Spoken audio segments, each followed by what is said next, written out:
US President Donald Trump has spoken about expanding the Abraham Accords to include more Middle Eastern nations, in particular Saudi Arabia.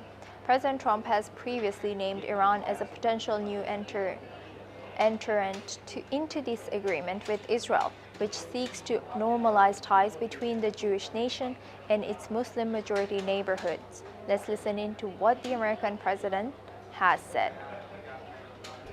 The Abraham Accords are a miracle in a way. And the four countries that went in initially, including UAE, highly respected, big and highly respected, they stayed in, and they're doing incredibly well. I mean, they're basically trading with Israel and have access and everything else. I mean, it's good for everybody. I hope to see Saudi Arabia go in, and I hope to see others go in. I think when Saudi Arabia goes in, everybody goes in, highly respected. Mixed reactions are emerging in Moscow over the possibility of a second summit between Russian President Vladimir Putin and US President Donald Trump, aimed at ending the war with Ukraine. The two leaders have agreed to meet again, tentatively in Budapest, after their first meeting in Alaska back in August. Let's in fact listen into what some of them have said. Дай бог, чтобы все кончилось мирно, и типа, может быть, даже специальная военная операция подошла к своему логическому завершению, чтобы цели были достигнуты нашей стороной, ну, в основном нашей стороной. Вот. Ну и как бы украинская сторона, ну, наконец-то перестала принимать в этом участие, в этом бессмысленном, как бы... Ну, слушайте, на любую силу есть своя сила. Поэтому Путин с ним и договорился. Нельзя Россию запугивать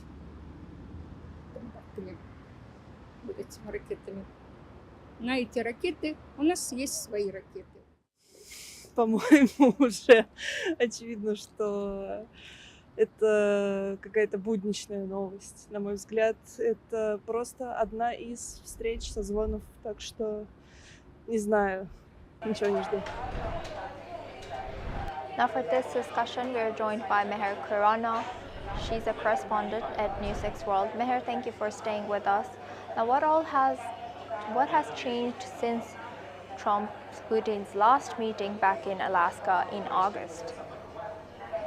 Well, Asuma, major developments happening today when US President Donald Trump has announced that he will be meeting Russian President Vladimir Putin in Budapest, Hungary, very soon. Now, Kremlin has also commented saying that they have already started preparing for this meeting and summit which is supposed to take place in Budapest. Now, this meeting is major because this is the first time such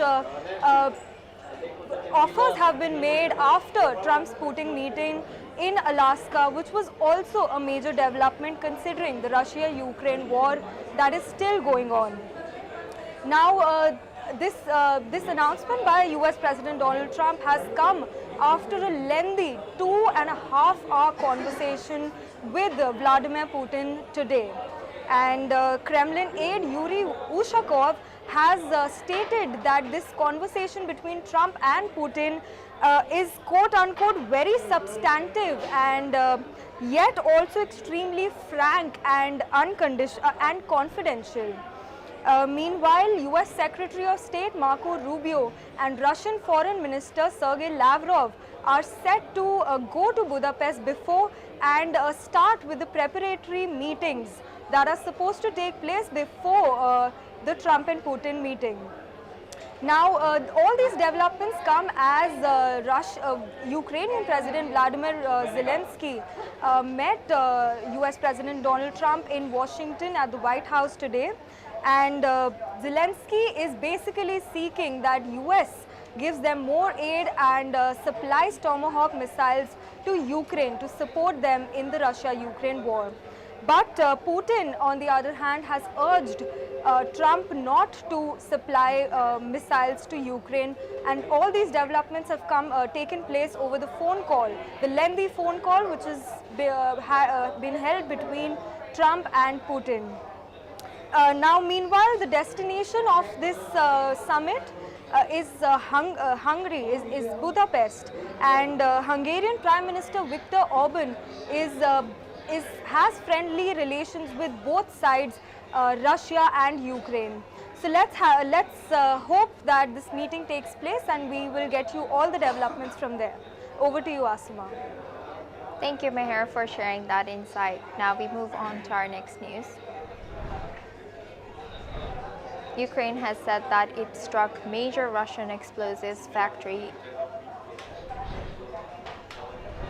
that it had struck one of Russia's main factories for producing explosives for a wide variety of ammunition for Russia's army, as well as an oil terminal occupied in Crimea, fueling Russia's war effort.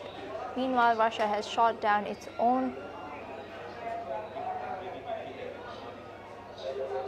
SL fighter jet over Crimea, while its air defense was trying to intercept Ukrainian drones flying to the occupied peninsula and deep inside Russia in overnight Ukrainian attack.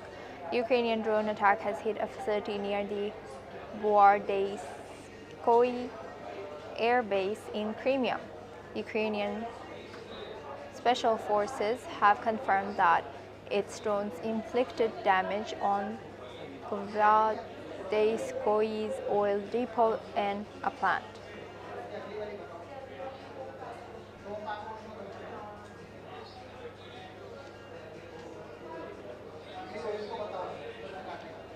Now we move on to our next news. Now the European Union is considering a major financial move to support Ukraine by using frozen Russian assets.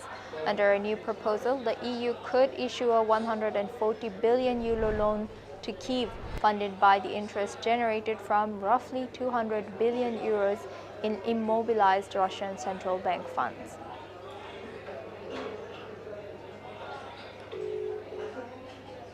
The bulk of that loan would be designated for European-made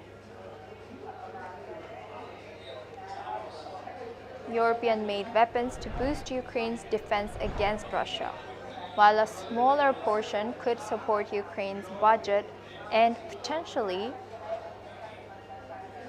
include US-made arms as well. The plan, still in early stages, will be debated by EU leaders next week. Belgium, where most of the Russian assets are held, is demanding guarantees from other EU nations to share financial risks. Meanwhile, the European Commission is encouraging other G7 countries to consider similar steps.